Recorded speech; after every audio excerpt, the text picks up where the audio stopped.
The Democrats have made a huge mistake with their strategy for going up against Donald Trump. See, they want to go after Trump on the coronavirus, thinking it's a weak spot for him because Trump's approval rating on his response to COVID is actually not very good. In fact, Donald Trump's general aggregate approval rating is pretty low, and head-to-head with Joe Biden, his polls aren't doing so well. I can give you 1,000,001 reasons to suggest that Donald Trump is going to lose if you look at the mainstream media. But it's all been a big mistake. This is not the issue that Americans care about. A new poll came out just within the past week or so, showing that about 2/3 of people lie to pollsters. I find this poll particularly funny because it's itself a paradox. If people are lying to pollsters, why should I trust that poll? Sure, fine, whatever. But most of us know about the secret Trump voter, people who won't really tell the pollsters that they're going to vote for Trump. And I have reason to believe the secret Trump voters actually, there are more of them than people realize. You know why? It's actually very simple. There's an old saying from back in 1992 you may have heard quite a bit. It's the economy, stupid. Do people really care about the riots? They do. I do. That's a big issue for me. So I'm sure many people actually care about this. Do people care about the COVID response? Yeah, I think so. But the Democrats are putting too much weight on Trump and not on the Democrats and the Democratic governors and the mayors who actually were in charge of their state's response. But Donald Trump is actually favored on economic issues. He's always been, because for the first 3.5 or so years of Trump's presidency, the economy was amazing. And nobody thinks Joe Biden is going to do a good job. Well, okay, some people do, but Trump is still favored, especially in battleground states. Yet still, Joe Biden tries to go after Trump on COVID. Here's a story from The Guardian. Joe Biden decries Trump's almost criminal COVID response. Democrat tells CNN president waved the white flag on the virus. Trump attacks ABC's John Carl as a disgrace to your employer. I don't care about that last part. The point is, once the riots were out of the news cycle, because they're kind of dying down, and to be honest, that's credit to Donald Trump. Deputizing the feds in Portland seems to have worked, and now the people that are coming out to protest are doing it peacefully because the extremists are gone. This is an opportunity for Democrats to swoop in, change the news cycle, and in fact, unfortunately, it does seem to hurt Trump. Now, I don't know for sure if that's why the riots are stopping. It could be they're driving to D.C. for that big White House siege. But of course, Joe Biden goes back on the offensive and says, aha, COVID! But they know better. NBC News. Democrats are nervous about Trump's persisting edge over Biden on the economy. Well, they should be more than nervous. They should be panicking. Because I've got more polls, assuming we can trust them, that guess what? The economy is the most important issue for Americans. So even if someone comes out and says, yeah, Black Lives Matter and the orange man is bad, they're going to walk in that voting booth and they're going to be like, you know what? I know Trump is bad, but man, that money is just too good to pass up. And I think that's why Trump is actually winning where it matters. People can come out and say whatever they want about their moral character, and nobody wants to, who wants to come out publicly and say, I don't care about issues of justice, I just want money? Nobody. Nobody's going to say that. But I'll tell you what, they'll vote for it. Now, of course, this could just be wishful thinking. The polls are really bad for Trump, so we will see. If there really is a secret Trump voter because the polls are wrong, then maybe he could win. But for now, if you're a Trump supporter, you better be vigilant and ready to go vote, to put it mildly. Let's read the news. Before we get started, head over to timcast.com/donate if you'd like to support my work. There are many ways you can give. I got a P.O. box if you'd like to send me stuff, but the best thing you can do, share this video. I don't got a big marketing department or anything like that, so I rely on word of mouth. If you think my videos are good, then please share this video to help spread the word and help me grow my channel. And don't forget to like, subscribe, hit the notification bell. Let's read the story and see what's going on. What are Democrats getting nervous about? NBC News reports some of Biden's allies fear his economic message hasn't broken through and are urging him to do more to neutralize the president's lead on the issue in swing states. President Donald Trump trails Joe Biden nationally. And in most swing states, he trails on questions of character and most policy issues like the coronavirus, healthcare, and even crime. Except one, and it's a big one. Americans in battleground states still trust Trump over Biden on the economy, which often tops the list of decisive issues for voters. I'd like to stop and just ask you all the question. What's the most important thing to you? Now, naturally, many of us, I think, are concerned about riots because they're destroying people's lives, they're killing people, and they're destroying businesses. But in the end, all of the issues I think we're most concerned about, be it healthcare, be it COVID, be it the riots, it's all a subset of the economy. Can Donald Trump make us more prosperous? If he can, then I can rely on myself for my healthcare. I can rely on myself for my security. And naturally, though, I do want police to be well funded. But if the economy is functioning well, then there will be a strong tax base to support local services and the police, the fire department. The economy really is the most important issue, and everything else is just, I don't know, a side issue, I guess. Now, the riots, in my opinion, did take center stage for quite a bit, because if you don't have safety and security, the economy doesn't really matter all that much. But Trump is still favored on this. In fact, we have a poll coming out of Oregon showing that Donald Trump's approval rating among Oregon voters is higher than Mayor Ted Wheeler. I can't say I'm surprised. Now, to be fair, his overall disapproval is 1 point higher, but no one really approves of what Ted Wheeler is doing. Some people do approve of what Trump is doing, though a lot of people hate Trump. NBC News says, the president's edge on the economy has begun to worry some allies of Biden, who say he needs to do more to neutralize it, or Trump could use it to nail down swing voters as Election Day nears. His lead persists even with 8.4% unemployment, and during a recession that Democrats say has been fueled by Trump's mishandling of the pandemic. Quote, I do think there's work to do here in connecting the dots, said Hari Savugan, a Democratic campaign veteran who worked for Pete Buttigieg's 2020 campaign and for Barack Obama in 2008. We need to do a better job of showing that a failure to deal with the pandemic was a failure to look out for the economy. Many voters don't see the issues as connected. Trump enjoys a net approval rating of 3.5 points on his stewardship of the economy in the Real Clear Politics average, while getting a net disapproval score of 15 points on his handling of the coronavirus. Well, they are different issues. When you ask someone about the coronavirus, they're thinking of people's lives. They're thinking about whether someone's going to be in the hospital, whether they're going to be sick, or have the ventilator put in their throats, or whatever happens. They're worried about getting sick. They're wondering whether or not Trump did a good job to prevent people from getting sick. They're not really thinking about the economy in that regard. In fact, I would argue that they don't see them as connected because they're kind of not. Donald Trump wanted to reopen the economy much, much sooner. And I'm sure a lot of people realized by now that was probably the right move. How many small businesses were shut down because of the COVID lockdown? And who was the one advocating for them to be reopened? Well, it was Republicans, and it was Donald Trump. So yes, maybe you can argue he didn't do a good job on the coronavirus. I think he actually did. There are some concerns I have for some of the audio that's come out where he knew about the severity, but still had some rallies. But ultimately, it was up to the states. He did ban the travel. I don't know. They haven't suggested what Trump should have done. And he was trying to protect the economy. So if it comes to the economy, people are going to vote for him.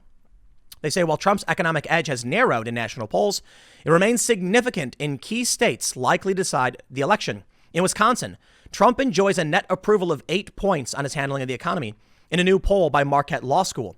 In Florida, Trump leads Biden by 13 points on which candidate is better on the economy. And in Pennsylvania, he leads Biden by 10 points on the same question in a pair of NBC Marist surveys released this week.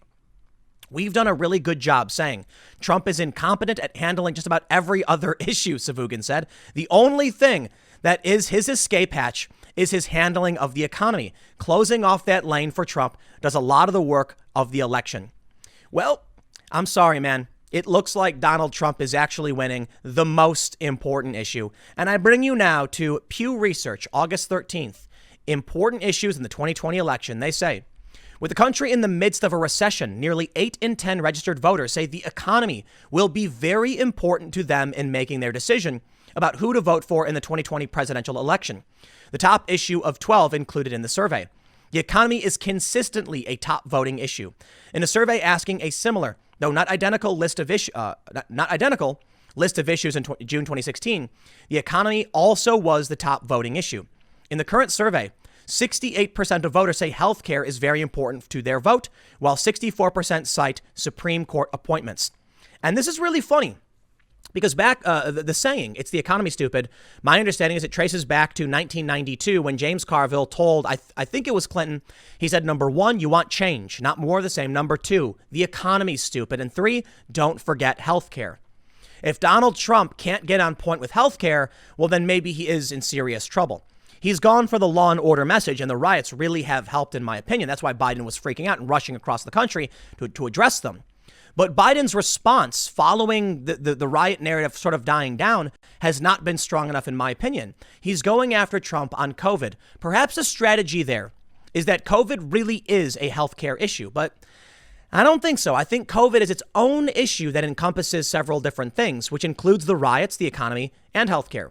No, I think healthcare issues are significant, and Trump needs to address them specifically. Now, he did issue an executive order lowering drug prices, which went through and astounded a lot of people. And he does have other executive orders that probably are going to earn him some favor in this regard. But aside from these polls, I guess the bigger issue is, well, this. 70% of Republicans, 60% of Democrats say people lie when taking polls. So to be fair, this poll isn't saying they are lying, but everybody else is lying. That's what everyone thinks.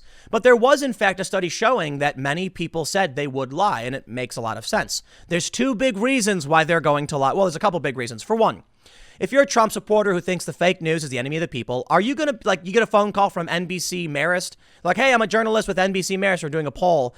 Can I ask you a question? Yeah, sure. Like, I'm going to tell you that I'm going to vote for Donald Trump. A lot of people won't do it. They're scared. There's another big issue, though. People just want money, man. Who wants to admit it? Do you want to be the person to go outside and be like, I don't care about the refugees. I don't care about COVID. I don't care about sick people. I just want money, baby. Nobody wants to be the person to say that.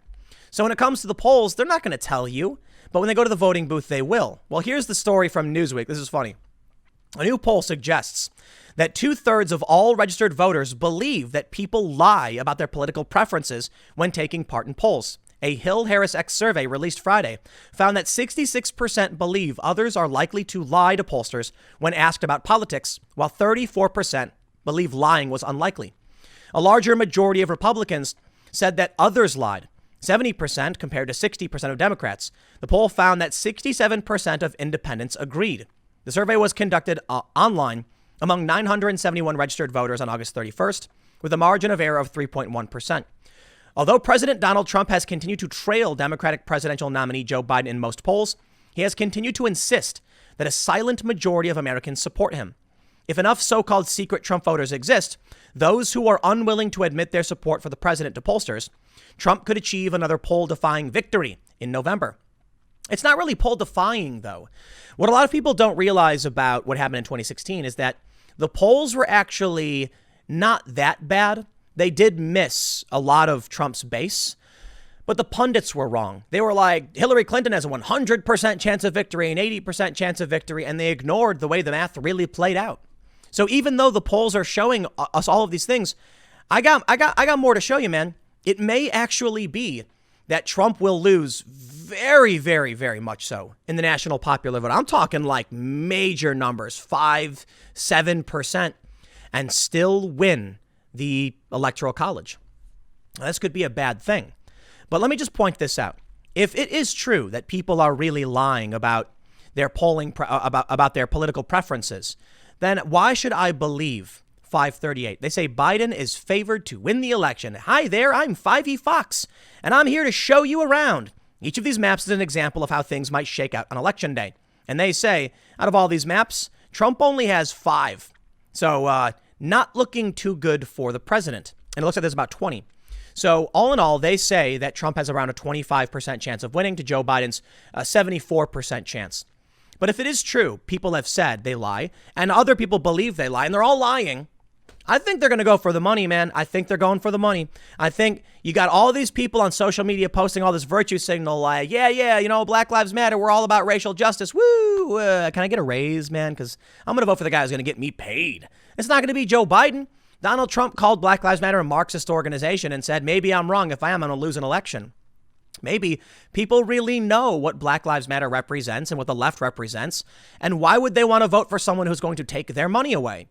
Maybe a lot of people don't know this. I'm pretty sure they do. But Trump instituted tax cuts that helped out a lot of people. And if Trump doesn't get reelected, those taxes come back. Like that's what I've been told, actually. And I'm like, wow. Talk about a very clever way to campaign. It's smart on Trump's part. For whatever reason, they're set to expire if he's not reelected. I doubt Joe Biden is going to cut taxes for people, so your taxes will likely go up. Can't imagine people are going to like that. But there are some things that I find to be disconcerting, notably this. California hits highest voter registration rate since 1940.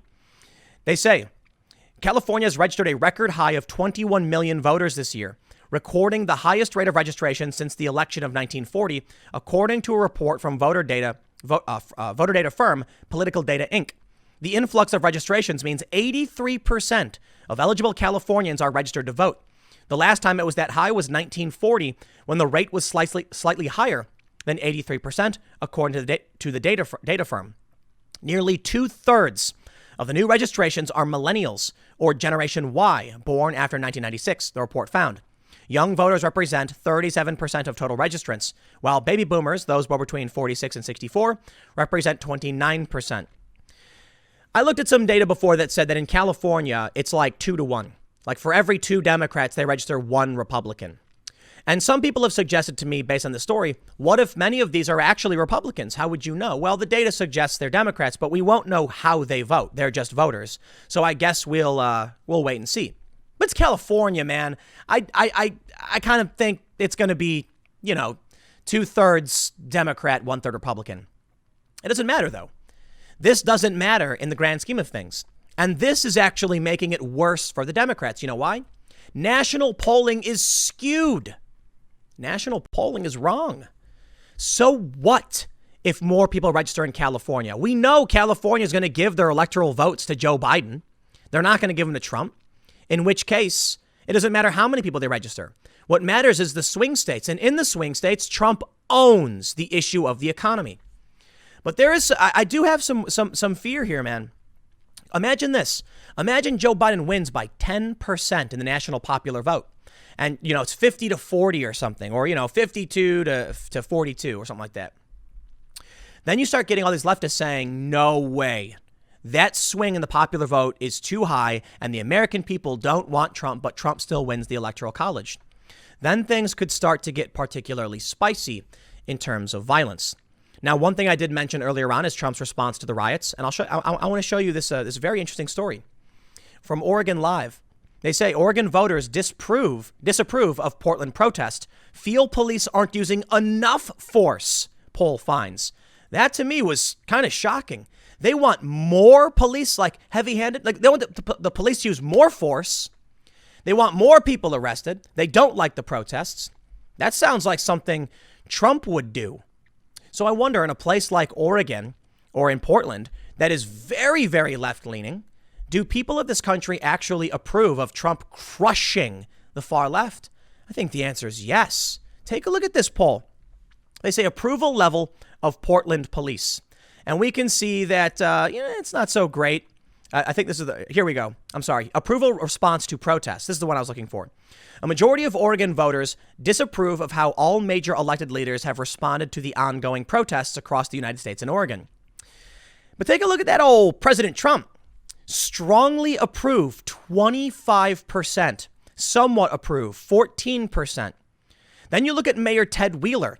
Strongly approve, 8%. And somewhat approve, 22%. You know what that means? That means that Donald Trump's approval rating is 9 points higher. 9 points higher among Oregonians. That's interesting. Now, to be fair, there's parts of Oregon that are not super far left. And you can see that 51% strongly disapprove and 8% somewhat disapprove. And Mayor Ted Wheeler's only 1 point below that. So I'll just put it this way. I'm not surprised that Oregon disapproves of Trump strongly. Come on, of course they do. The media is just pumping out hit piece after hit piece. But I am surprised to see that more people approve of Trump even strongly than anyone else. In this poll, Kate Brown, 10%, Ted Wheeler, 8%, even the Portland police, 19%. Now, all in all, people support the Portland police more than they support Trump, but Trump has the highest, strongest approval rating, and the police aren't elected leaders. I wonder what this means for the rest of the country, even deep blue areas.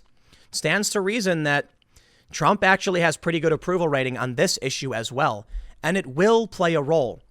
However, Democrats build big edge in early voting. Far more Democrats than Republicans are requesting mail-in ballots in key battleground states, including voters who didn't participate in 2016. I don't know what's going to happen. There's a lot of reasons to suggest the Democrats are going to win. For a while, I thought Trump was going to lose when the unrest was getting really bad, notably the early stage of the Black Lives Matter protests. And the reason was Democrats were seeing polling gains like crazy, betting odds favoring the Democrats like crazy. Black Lives Matter was good for Democrats. But then the riots were just getting out of hand. The looting went nuts. Democrats wouldn't solve the problem, and the betting odds flipped back to 50-50. We then saw Joe Biden panic. The riots really did hurt them. Well, I believe that Donald Trump has actually solved the problem in Portland for the most part. And that's actually bad news for Trump. But what would you have him do? You see, Antifa has been putting out messages that the feds have been showing up to people's homes and arresting them on similar charges that the state had charged them with. Basically, Oregon State Police are deputized. They go and make an arrest, and then the feds prosecute. And now the extremists are in jail. And all that's left are peaceful protests. It's a victory for Donald Trump, assuming that's exactly what happened. But now that the riots are out of the news, well, now there's no issue to talk about and nothing to make Biden look bad with. The reason Biden would look bad is that the Democrats have placated and consistently supported the riots. Perhaps Trump needs to get on message with this and say, the riots are simmering down because I took action. And Joe Biden had nothing but support for these protest groups for the most part. He wouldn't say Antifa by name. He wouldn't call out Black Lives Matter. Of course not. Though he did condemn the violence and the rioting. I think there's a strong message there for Trump to say straight up. The Democrats consistently supported this. They would not make it stop. The local DAs who were elected by these leftists and these Democrats would not prosecute these people. And until Trump came in, now the violence is over. I don't know what we'll see moving forward if Donald Trump wins, but maybe there will be violence. This story from Reuters, free speech gun rights on collision course in U.S., some legal experts say. Well, I'm not a legal expert, but I would agree. You see, we got more and more groups showing up marching around with guns. And you see what happens in Kenosha. CNN ran a sympathetic interview with one of the guys who got shot, the guy who survived and lost his bicep. And he's giving this teary-eyed interview as a survivor of this shooting. And it's like, bro, if you come out armed with a gun and you see other people armed with a gun, I got no sympathy for you if you want to engage in conflict. If you engage in conflict, you understand the ramifications of what happens if you go out with a gun, you're expecting to fight. This guy claims he went out there to help people. Okay, well, so did Kyle Rittenhouse. He just had a bigger gun than you, and he shot you because that's conflict. But they want to prop him up. I'll tell you this. I don't care. I want it all to stop. I don't want Kyle Rittenhouse out there. I don't want more situations like that. I don't want this other guy out there armed with a gun. I don't want anyone dying. I want the riots to be over. And I see Trump having done that. I also see peace forming in the Middle East, and that's kind of crazy. And a withdrawal of our troops. These are all really important issues. But ultimately, at the end of the day, what do Americans care about? Will they have money so they can keep living, working, paying their bills, eating food? And who's the best choice for that? Trump. Perhaps. If Trump gets elected, the left will not accept it, and they will get violent. That's what they've been telling us. I certainly hope that's not the case, but it seems to be what they are suggesting will happen. If that does happen, I think we're going to see a lot of arrests, and that could get really dangerous. You know, Hillary Clinton said Joe Biden should not concede for any reason. And let me just wrap all this up and give you here's what I'm trying to say. You know, I look at this news. I look at 538. Joe Biden's going to win. Joe Biden's going to win. They keep telling us Joe Biden's going to win. It just seems insane to me. Joe Biden winning? I mean, maybe he's a one-term president. Maybe he's like H.W. Bush or something. Because I don't see him getting reelected. Maybe Trump is just that bad. I have no idea. I like Trump. You know, there's a lot of things I don't like about him. But considering what we've just seen with the peace deals in the Middle East, I absolutely am very happy for the job that Trump has done, especially in this past few months. If you want to blame him for COVID, give me some suggestions to what you think he should have done. I haven't heard any good ones. I'm sure some people have, some fine, whatever. They keep telling us Biden's going to win. They say Biden should not concede. They say that Biden is winning nationally. They say Biden is winning all of these important polls. That's weird to me. It's weird. It almost feels too plastic. It doesn't make sense that I can see nothing but Trump signs for the most part. That I can see the riots crushed. Donald Trump comes in, shuts them all down. that Trump gets this historic Israel UAE peace deal and now Bahrain peace deal, Kosovo, Serbia. All of these things are amazing. And Americans believe the economy is the most important issue and Trump is the guy for the economy. And you want to tell me Biden's going to win? I just feel like that can't be true. But maybe it is. What do I know? You better go vote. You better go vote. You better request your absentee or your mail-in vote or whatever it is you got to do because dirty games are afoot. Now, the game is rigged. I certainly think so. They're going to ban Trump on social media if he tries to declare victory early.